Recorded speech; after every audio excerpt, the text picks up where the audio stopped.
ദിവസവും പുതിയ ടിപ്സുകൾ ലഭിക്കുന്നതിന് മറക്കാതെ ചാനൽ സബ്സ്ക്രൈബ് ചെയ്യുക.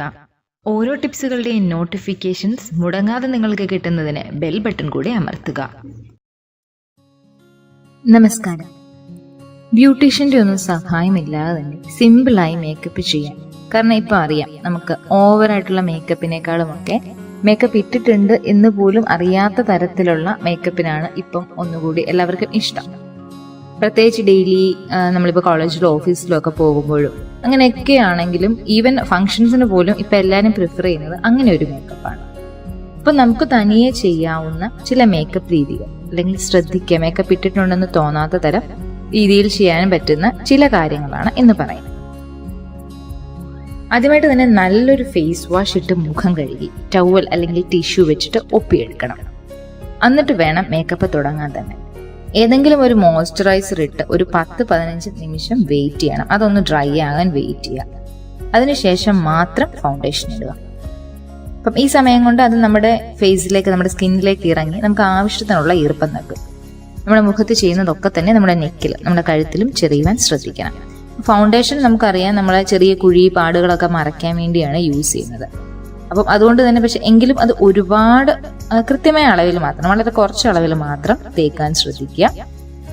നമ്മുടെ നെറ്റി, മൂക്ക്, പിന്നെ അതിന്റെ വശങ്ങൾ, അങ്ങനെ ചുണ്ടും ചേർന്നുള്ള ഒരു ടീ ഷേപ്പ്, നെറ്റി മൂക്കിന്റെ താഴെ നമുക്കറിയാം ചുണ്ട് വരെ ഒരു ടീ പോലുള്ള ഒരു ഷേപ്പ്, ഇത് മനസ്സിൽ കണ്ടിട്ട് വേണം ഫൗണ്ടേഷൻ ഇടാൻ. അപ്പം ലിക്വിഡ് ഫൗണ്ടേഷനോ പൗഡർ ഫൗണ്ടേഷനോ ഏതാണെങ്കിലും ചെറിയ വട്ടപ്പൊട്ടായിട്ട് നമുക്കറിയാം മുഖത്തിങ്ങനെ തൊട്ട് അത് വിരലുകൊണ്ട് തന്നെ ഇങ്ങനെ വശത്തേക്ക് നന്നായിട്ടൊന്ന് മേർജ് ചെയ്യിച്ചൊന്ന് ബ്ലെൻഡ് ചെയ്യിച്ച് ഇങ്ങനെ പതുക്കെ തേക്കുന്നതാണ് നല്ലത്. വീണ്ടും ഇടേണ്ട ആവശ്യമില്ല. പിന്നെ കഴുത്തിലും ചെവിയിലും ഒക്കെ കട്ടിയായിട്ടിട്ടാൽ ബോറാവും. അതുകൊണ്ട് വളരെ ലൈറ്റായിട്ട് മാത്രമേ നമ്മുടെ കഴുത്തിലും ചെവിയിലും ഒക്കെ ഇടുമ്പോൾ ശ്രദ്ധിക്കാവൂ. ഫൗണ്ടേഷൻ ഇട്ടതിന് ശേഷം അതിന്റെ മുകളിലായിട്ട് നമുക്ക് കോമ്പാക്റ്റ് ഇടാം. കാരണം ഇപ്പോൾ കടകളിലൊക്കെ തന്നെ ടെസ്റ്ററും ഉണ്ടാവും. അപ്പോൾ വാങ്ങുന്നതിന് മുന്നേ തന്നെ നമുക്ക് നമ്മുടെ ചർമ്മത്തിന് ഇട്ട് നോക്കി നമ്മുടെ നിറത്തിന് ഇണങ്ങുന്നതാണോ എന്ന് ഉറപ്പിച്ചതിന് ശേഷം മാത്രം വാങ്ങുക. പിന്നെ സൂര്യപ്രകാശം ഏറ്റ് അധികം ടാൻ ആകാത്ത നമ്മുടെ കൈത്തണ്ടയുടെ ഉൾവശയില്ല, നമ്മുടെ വാച്ച് കിട്ടുന്ന അവിടോ അങ്ങനെ എവിടെയെങ്കിലും ഇട്ട് നോക്കുന്നതാണ് നല്ലത്. പഫ് കൊണ്ട് കോമ്പാക്റ്റിനകത്ത് നമുക്ക് അതിന്റെ പഫ് കാണും.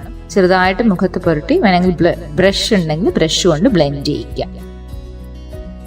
അതേപോലെ കൺതടത്തിൽ കറുപ്പ്, മുഖത്ത് നിറയെ കുരുക്കള്, പാടുകള് ഇതൊക്കെ ഉണ്ടെങ്കിൽ ആദ്യം തന്നെ നമുക്ക് കൺസീലർ ഇട്ടവ മറയ്ക്കാം. ഈവൻ ഈ കോമ്പാക്റ്റിന് ശേഷമാണെങ്കിൽ നമുക്ക് ചെയ്യാം. അത് കൺസീലർ ഇട്ട് മറയ്ക്കുക. നമ്മുടെ കണ്ണിന് ചുറ്റുമുള്ള കറുപ്പും മുഖത്തെ കുരുക്കളും പാടുകളും ഒക്കെ. അപ്പൊ മഞ്ഞ നിറം കലർന്ന കൺസീലേഴ്സ് ഉണ്ട്, അത് നോക്കി വാങ്ങാം. അപ്പൊ മുഖത്തിന്റെ സ്വാഭാവിക നിറം നിലനിർത്താൻ ഇത് സഹായിക്കും. മുഖത്തിന്റെ ടീ ഷേപ്പിൽ നടുക്കായിട്ടിട്ടിട്ട് നമുക്ക് 2 വശങ്ങളിലേക്ക് പതുക്കെ അത് തേച്ച് എടുക്കാം. അപ്പം മുഖത്തിന്റെ ആ ഒരു ഷെയ്ഡിങ് അല്ലെ കോണ്ടറിങ് ഒക്കെ ഒന്നും കൂടെ ഭംഗിയായിട്ടിരിക്കും.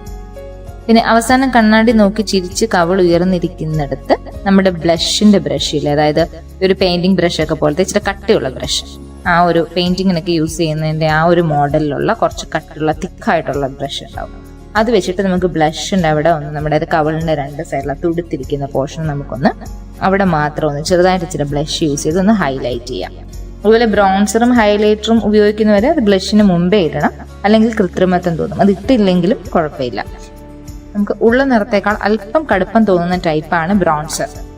കവളിലിന് താഴെ നിന്ന് ചെവിയുടെ തുടക്കം വരെ മൂക്കിന്റെ വശങ്ങളിലും നെറ്റിയുടെ 2 അറ്റത്തും ബ്രോൺസർ ഇട്ടാൽ മേക്കപ്പിന്റെ പരപ്പ് മാറി മെലിഞ്ഞു തോന്നിക്കും.